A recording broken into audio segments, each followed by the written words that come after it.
हाँ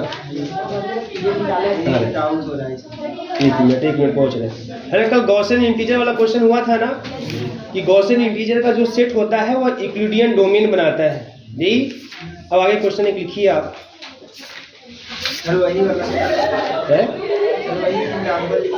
आ रहे घबराइए मत, उसके चक्कर में डिस्टर्ब हो जाएगा थोड़ा ना, समय आधा तो नुकसान हो गया इसे। देखिए इसमें बोले है ना, इम्पोर्टेंट क्वेश्चन है sir. Every field is an Euclidean domain. Every field is an Euclidean domain. Every field is an Euclidean domain. ठीक है, तो हर फील्ड जो होता है वो यूक्लिडियन डोमेन होता है। ये आपको शो करना है, इंपॉर्टेंट क्वेश्चन है, कई बार पूछा गया क्वेश्चन है यार कि every field is an Euclidean domain. ये थ्योरम है आपका। एवरी फील्ड इज एन, हाँ थ्योरम ग्रुप में भी आता है, क्योंकि एग्जाम्पल ग्रुप में भी चल रहा है, लेकिन थ्योरम ग्रुप में भी आता है आपका यूक्लिडियन क्वेश्चन। जो भी देते आपको पता ही है, और पेपर में आपको क्वेश्चन लिखा होता है और थ्योरम नहीं लिखा होता, थ्योरम नंबर 1 2 ऐसा है ना। Every field is Euclidean.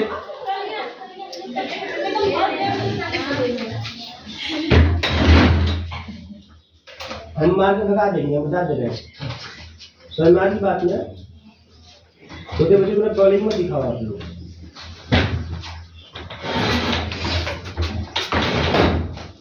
ठीक है, every field is an Euclidean domain. ये आपको शो करना है। ठीक है, देखिए सबसे बहुत ही सिंपल है कि आपको करना क्या है। जब भी किसी को यूक्लिडियन डोमेन दिखाना है, आपको एक मैपिंग डिफाइन करनी है, और मैपिंग कुछ इस तरीके से डिफाइन करनी है ताकि वह जब भी किसी नन नेगेटिव ना बोलिए, नन जीरो एलिमेंट पे जब वो काम करे, जब वो लगे, तो रिजल्ट के रूप में कोई नन नेगेटिव एलिमेंट मिलना चाहिए, अर्थात वो सेट ऑफ नेचुरल नंबर से कुछ मिलना चाहिए आपको। तो एक मैपिंग यहाँ डिफाइन करेंगे। लेट कर लेते हैं एफ बी अ फील्ड। यह फील्ड है। सबसे पहले फील्ड में आपको पता होना चाहिए, जो फील्ड होता है ना, वो कैसे होते हैं। हाँ, फील्ड जो होते हैं वो आपका कम्यूटेटिव रिंग होता है विथ यूनिटी एलिमेंट होता है एंड हैविंग मल्टीप्लिकेटिव इनवर्स, है ना, of each of its non zero element. मतलब इसके पास हर एलिमेंटों के मल्टीप्लिकेटिव इनवर्स भी होते हैं। तो let F be a field, then एक मैपिंग डिफाइन करते हैं। Then define a mapping D such that D maps F to N defined as DA is equal to 0 कर दें कुछ इस तरीके से। DA is equal to 0 मतलब यह है कि फील्ड के किसी भी एलिमेंट पे जब ये डी लग रहा है तो रिजल्ट रूप में क्या जा रहा है, 0 है ना। अब की समस्या यह है कि ये सेट ऑफ n में 0 तो होगा नहीं, है ना। तो इसको आप ऐसे ही कर सकते हैं, इसको हटा दीजिए, तब आप यहाँ कोई सेट यस लिख दीजिए, क्योंकि और कोई कहानी नहीं बनने वाली है ना। हाँ W भी ले सकते हैं, कोई यस दिखा दीजिए, काम खत्म हो पाए। यस कोई सेट रहे इस तरीके से, है ना। और जब इस पर काम करे तो रिजल्ट ग्रुप में क्या मिले आपको, 0। बात समझ में आ रही है। अच्छा, इससे देखिए क्या होने वाला है। इससे देखिए मेन ये है ना कि और कोई आप डिफाइन करने की कोशिश करिए, नहीं हो पाएगा, है ना। और कोई मैपिंग आप डिफाइन करने की कोशिश कीजिए, ऐसा बन ही नहीं पाएगा कि आपको एलिमेंट आपको मिले। क्योंकि देखिए इसके पास एक फील्ड है, कम्यूटेटिव रिंग है, ये with respect to addition multiplication पूरा ग्रुप बनाता है, एडिशन के रिस्पेक्ट में, मल्टीप्लिकेशन के रिस्पेक्ट में भी। तो सब पर किसी भी एलिमेंट पर लगाएं और रिजल्ट हमको नॉन नेगेटिव ऐसा मिलना चाहिए। तो वो चीजें पूरी कहानी इसी के साथ होल्ड करें। DA is equal to 0, A 0 confirm है ना, नॉन नेगेटिव है। नॉन नेगेटिव मतलब कि आपको 0 मिल सकता है, आपको जो है कोई भी पॉजिटिव इंटीजर मिल सकता है ना, बस नेगेटिव इंटीजर आपको नहीं मिलेंगे। अब देखो यहाँ से क्या होगा, अब इस तरीके से अगर आप डिफाइन करते हो तो जो पहला केस है किसी को यूक्लिडियन डोमेन दिखाने का, वो क्या है, वो आपको ये दिखाना है कि तब जो DA है वो less than or equal to DAB होगा, और डीवी जो है वो भी less than or equal to DAB होगा, ऐसा कुछ होगा इस तरीके से, है ना। तो अगर यहाँ पे देखो वो सिंपल सी बात है, लेट कर लेते हैं बेटा यहाँ पे ए कमा बी बिलोंग्स टू एफ, ठीक है। तो डी जब काम करेगा तो D A is equal to 0 होगा और D B is equal to 0 होगा, ठीक है ना। क्या होगा जी, ठीक है ना। यहाँ पे तो कोई ए बी हम फील्ड सर्कल लेते हैं तो इस तरीके का है, D A is equal to 0, D B is equal to 0, ठीक है। अब ध्यान दीजिए, अगर ए बी एफ में है, सिंस अगर ए बी आप एफ में है तो आपको ये भी कंफर्म है कि जो ए इंटू बी होगा ये भी एफ में होगा, है ना। तो जो डी ए बी होगा ये भी क्या मिल जाएगा आपको, 0 मिल जाएगा। तो इस तरीके से आप बड़े आसानी से लिख सकते हैं कि जो डी ए है ये less than or equal to D A B होगा एंड डी बी यह भी क्या होगा, less than or equal to, क्योंकि आप जानते हैं ये चीज कि since 0 is less than or equal to 0 लिखा जा सकता है, लिखा जा सकता है, नहीं लिखा जा सकता। कोई एक इनइक्वालिटी होल्ड करनी चाहिए तो इक्वल वाली होल्ड कर जाएगी इस तरीके से। अच्छा, ये तो पहली चीज है जो आराम से इस मैपिंग के थ्रू 0 वाले कंडीशन को होल्ड करता हुआ दिखाई दे रहा है। दूसरी बात यहाँ पे बात करते हैं, है ना, लेट अगर चूंकि ए और बी अगर एफ में है ना, तो हमको दिखाना क्या है, डिवीजन एल्गोरिथम वाला केस दिखाना है ना। अच्छा, तो हम जानते हैं कि यह फील्ड है, इसका मतलब ए इनवर्स बी इनवर्स भी एफ में एग्जिस्ट करेगा, चाहे वो किसी टाइप का इनवर्स हो, चाहे मल्टीप्लिकेटिव चाहे एडिटिव, सब होगा इसके पास। ये फील्ड हमारा ऐसा है। अब देखिए क्या करेंगे इस तरीके से, then A is equal to, अब ए को अगर मैं ऐसे लिख दूं ए बी इनवर्स बी, कोई समस्या है क्या, कोई समस्या नहीं, क्योंकि b इंटू बी इनवर्स जो होगा वो आइडेंटिटी होता है, वो आइडेंटिटी होता है ना। तो इस तरीके से आइडेंटिटी है तो a बराबर ए लिखा जा सकता है। और जब ऐसे लिखोगे तो इसको फिर आप इस तरीके से लिख दो, है ना, a इज इक्वल टू, अच्छा अब जो a है b इनवर्स है b है, ठीक है, एक आइडेंटिटी हो गया, ये पूरा ये बराबर है, ये बराबर ये जितना हो सकता है कोई दिक्कत नहीं है। एक चीज और है कि जो a b इनवर्स b है सब f के एलिमेंट है, यह ग्रुप बना रहा है with respect to addition multiplication, यहाँ तक कम्यूटेटिव ग्रुप भी बना रहा है, मतलब कि अबेलियन ग्रुप बनाता हुआ दिखाई देगा। तो एसोसिएटिव प्रॉपर्टी तो यहाँ होल्ड करने वाला है, चाहे विद रिस्पेक्ट टू एडिशन देखें तब वो होल्ड करेगा, विद रिस्पेक्ट टू मल्टीप्लिकेशन देखें तब भी होल्ड करेगा। तो इस तरीके से यहाँ एसोसिएटिव प्रॉपर्टी लगा दीजिए तो ये हो जाएगा ए बी इनवर्स और बी हो जाएगा। इसको अब लिख सकते हैं A is equal to A B inverse और बी और प्लस का 0 हो जाएगा, है ना। a is equal to A B inverse B plus का 0 हो गया इस तरीके से, क्लियर है। अब देखो क्या है, यहाँ पे क्या दिख रहा है, यहाँ पे दिख रहा है here r is equal to 0, r is equal to 0 and, है ना, b डिवाइड्स a, बात समझ में आ रही है। और q जो है यहाँ पे वो ए बी इनवर्स हो गया, है ना। 10 इसका मतलब यह हुआ डिवीजन एल्गोरिथम यहाँ होल्ड कर रहा है, algorithm holds in F, hence last में लिख सकते हैं F is an Euclidean domain, note कर लीजिए बेटा। जो less than or equal sign होती है ना, उसमें से कोई एक का होल्ड करता है, बात समझ में, इक्वलिटी में इसमें कोई एक ही होल्ड करता है। अगर इक्वल वाला होल्ड कर गया तब भी सही है, लेस देन वाला होल्ड किया तब भी सही है। ऐसा नहीं कि अगर इक्वल वाला होल्ड करता है लेस देन वाला हटा देते हैं, ऐसा नहीं करते हैं, है ना, वो लिख सकते हैं, कोई दिक्कत नहीं। हाँ, थ्योरम मैच क्वेश्चन के रूप में ही लिखते जाइए, कोई दिक्कत नहीं। एग्जाम में वैसे ऐसे लिख के दे देगा, prove that so that every field is an Euclidean domain, theorem हो जाएगा। और ऐसे क्वेश्चन भी चल ही रहा है सब, और क्वेश्चन एक ग्रुप में तो लिखा होता है, ठीक है। लिखिए the ring of polynomials, the ring of polynomials over a field of reals, the ring of polynomials over a field of reals, over a field of reals is a Euclidean domain. The ring of polynomials over the field of reals is a Euclidean domain. Is a Euclidean domain. ठीक है। तो क्या है, ring किसका है, polynomial का, the ring of polynomial over the field of real, बोला है इज एन यूक्लिडियन डोमेन। यहाँ पे जो हमारे पास रिंग है तो लेट कर लेते हैं fx, ऐसे लिख देता हूँ बेटा, ऐसे ये ऐसे,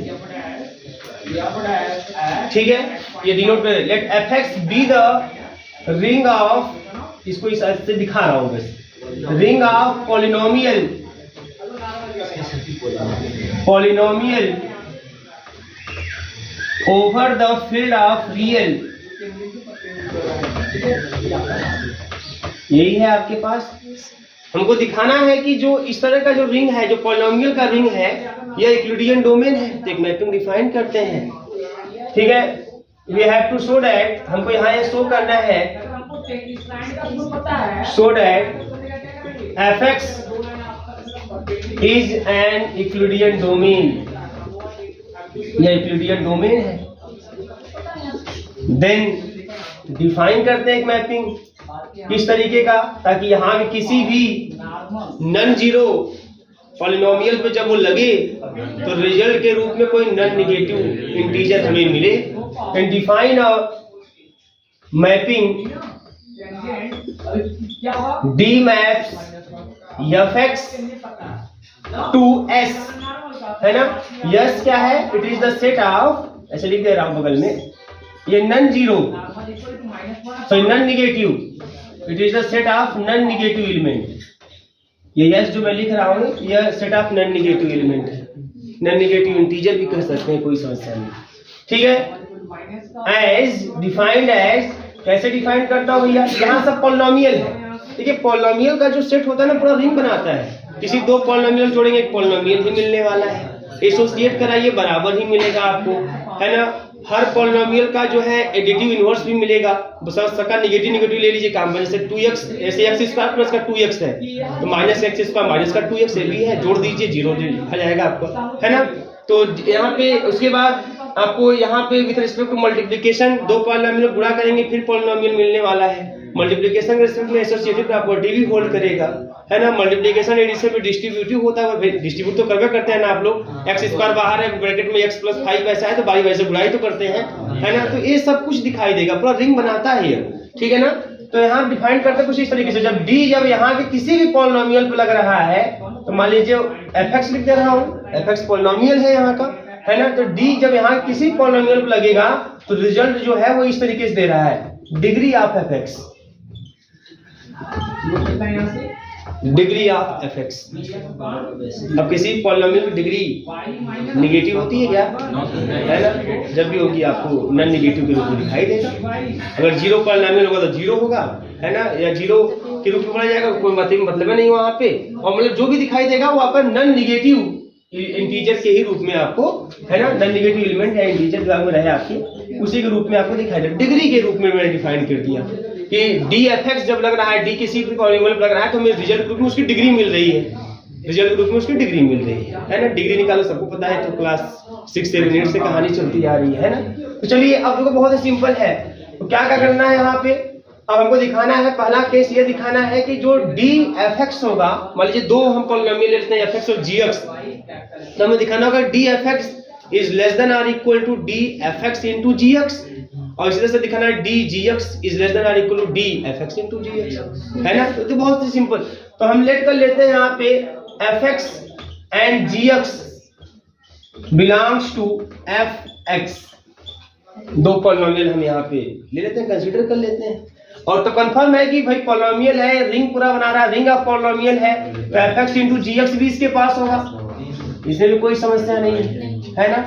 अब आप बताइए यहाँ पे d जब लगाएंगे, जब d लगाएंगे fx इंटू gx पर, जब इस पर हम d लगाएंगे तो रिजल्ट के रूप में क्या मिलेगा बताइए, दोनों के डिग्री है ना, डिग्री का सम, दोनों को डिग्री का सम मिलेगा, क्योंकि दो भी कभी जो दो पॉलिनोमियल का मल्टीप्लाई करते हैं तो मल्टीप्लाई करने पर जो हमको नया पॉलिनोमियल मिलता है उसकी जो डिग्री होती है वो जिन दो पॉलिनोमियल का आपने आपस में मल्टीप्लिकेशन किया है दोनों की डिग्री के सम के बराबर ही आता है। जैसे कोई भी ले लो, मान लो हमने ले लिया x प्लस का 5 ले लिया एक, और दूसरा ले लिया मान लीजिए x स्क्वायर, ऐसा ले लिया, तो इसकी डिग्री कितनी होगी 1, इसकी कितनी है, गुणा कर दो तो एक नया पॉलिनोमियल मिलेगा x³ प्लस का 5x²। इसकी डिग्री कितनी होगी 3। बात समझ में आ रही है? तो जो नया पॉलिनोमियल मिलने वाला है वो पॉलिनोमियल दोनों की डिग्री का सम, उसकी डिग्री होगी दोनों की डिग्री का सम होगा। तो डिग्री dfx(gx) इक्वल टू मतलब क्या हो जाएगा, डिग्री fx इंटू gx, ये हो जाएगा डिग्री fx इंटू gx। भाई डी ऐसे ही काम कर रहा है, और fx इंटू gx जो डिग्री होगी बेटा वो डिग्री fx और प्लस डिग्री ऑफ gx, ऐसे ही होगा, ऐसे ही हो जाएगा इस तरीके से। अब ये हो गया, अब देखो बहुत ही सिंपल चीज है। अब इस लाइन से एक चीज तो कंफर्म है। अच्छा, और डिग्री या dfx क्या है, dfx जो होगा आपका डिग्री fx हो जाएगा, और dgx क्या होगा, डिग्री ऑफ gx। अब बताइए आप लोग खुद देखिए कि ये जो dfx इंटू gx है डिग्री fx प्लस d है ना, डिग्री gx है। तो बड़े आसानी से देख सकते हैं, जो डिग्री fx होगा यह लेस देन और इक्वल होगा डिग्री fx और प्लस डिग्री gx। ये तो कंफर्म है, बात समझ में आ रही है ना, या तो लेस या तो इक्वल। अच्छा, ऐसे केस में जब इसको लिखेंगे dfx और इसको लिखेंगे लेस देन और इक्वल d है ना fx इंटू gx, यहाँ लिखा होगा dfx इंटू gx, ऐसा हो जाएगा, काम खत्म। बस समझ में आ रही है? इसी प्रकार से सिमिलरली अब ये भी है, डिग्री ऑफ जो gx होगा वो इन दोनों की डिग्री के सम से लेस या इक्वल होगा, है ना। देखिए जो अभी लिखा था आपने एग्जांपल में x² x प्लस का 5, तो ये मान लो fx है, ये आपका gx है। तो fx, अच्छा, और जब मल्टीप्लाई करोगे तो जो आएगा वो x³ और प्लस का 5x² आएगा, तो ये इंटू वाला है, fx इंटू gx है। तो इसकी जो डिग्री है वो 3 है, इसकी डिग्री 1 है, इसकी डिग्री 2 है। तो 2 इज लेस देन और इक्वल टू 3, मतलब दोनों का सम है ना, और 1 इज आल्सो लेस देन और इक्वल टू 3, तो होल्ड तो हो ही रहा है ना। तो आसानी से सिमिलरली dgx जो होगा ये भी लेस देन और इक्वल टू होगा dfx और gx। क्लियर है? इस तरीके से बड़ा, इसी तरीके से हम लोग, तो पहले हो गया प्रॉपर्टी, दूसरा दिखाते हैं। अच्छा, अब एक पॉलिनोमियल का दूसरे पॉलिनोमियल में डिवीजन पॉसिबल है, आपने क्लास 9 में खूब डिवाइड किया हुआ है ना। और जब एक फ्रैक्शन था तो फंसते भी थे आप लोग, याद है कि नहीं आप लोगों को, है ना। अरे भोकाल मारी के आ गया वो अलग बात है। उस समय हाँ बहुत दिक्कतें होती थी कुछ, जब फ्रैक्शन वैक्शन वाले में करना पड़ता था हम लोगों को, तो वो डिफाइंड है। तो लेट कर लेते हैं fx gx belongs to fx, ये मान लीजिए इस तरीके से है, ठीक है ना। देन देयर एग्जिस्ट, अब जानते हैं पॉलिनोमियल, एक पॉलिनोमियल दूसरे पॉलिनोमियल में को डिवाइड करता है, तो then there exist qx and rx है ना belongs to fx such that fx is equal to qx gx और प्लस का rx। इस तरीके से अगर पूरा भाग जाएगा तो देन है ना rx is either rx is equal to 0 या 0 होगा, r या क्या होगा, है ना। तो आपको दिखाना है, r दिखाना है। अच्छा, अब rx 0 होगा, पूरा भाग है तो rx 0 हो जाएगा। अगर 0 नहीं होगा तो rx जो भी आएगा, रिमाइंडर जो भी आएगा, रिमाइंडर की जो डिग्री होगी वो भाग देने वाले की डिग्री से कम होता है। जैसे पूरा भाग नहीं जाता, रिमाइंडर बचता, तो आप देखेंगे रिमाइंडर की डिग्री जो होती है और ना वो डिग्री हमेशा भाग देने वाले की डिग्री से कम होती है ना। आइदर दिस होगा r डिग्री rx जो होगा ये जब भी होगा लेस देन और इक्वल टू डिग्री gx होगा, भाग देने वाले की डिग्री से कम होगा। हाँ, इक्वल नहीं होगा, लेस होगा। इक्वल केस में तो खत्म कहानी, यही हो गया ना इक्वल केस में, है ना। तो डिग्री rx जो होगा वो लेस देन डिग्री gx होगा, भाग देने वाले से कम होगा। आप आराम से देख सकते हैं, जब भी भाग देते हैं आप उठा के देख लीजिएगा, कॉपी ना किया था अपने से कोई लेके देख लीजिए अभी तुरंत। बात समझ में आ रही है? Degree rx is less then degree gx, सब लोग जानते हैं। डिग्री rx का मतलब क्या, drx, यही ना मतलब। और is less then degree gx का मतलब क्या, dgx। यही तो दिखाना होता है हम लोगों को कि अगर a बराबर बी क्यू प्लस का r है तो या तो r 0 होगा या dr is less then dv होगा, यही नहीं दिखाना होता है। तो दिखा दिया यहाँ पे, इसका मतलब है ना 10, इसका मतलब कि fx ऐसे इज एन यूक्लिडियन डोमेन। ठीक है, नोट कर लीजिए आप। तो ऐसे क्वेश्चन आ सकते हैं, कोई समस्या नहीं है, और ऐसे आए हैं, कई बार क्वेश्चन आए हैं। ठीक है, जब एमएससी में था, बीएससी में था, एमएससी में भी है अभी फिलहाल में, बीएससी में पहले था तब भी क्वेश्चन आते थे, एमएससी में भी सब क्वेश्चन आते रहते हैं। तो यूक्लिडियन डोमेन पे यही सब क्वेश्चन आपसे पूछे जाते हैं बार बार। अब कुछ थियरम है, थियरम पे हम लोग काम करेंगे।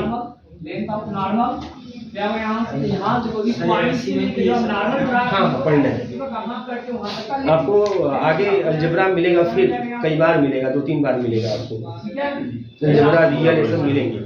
यही है एक्चुअल में, मैथ यही है। अभी क्या होगा इसका, ये टेंजेंट का रेसिप्रोकल होगा।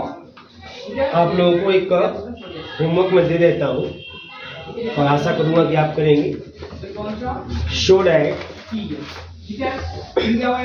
यहाँ पर इस तरीके से है, Z root two is equal to a plus B root 2 such that या a comma b belongs to Z.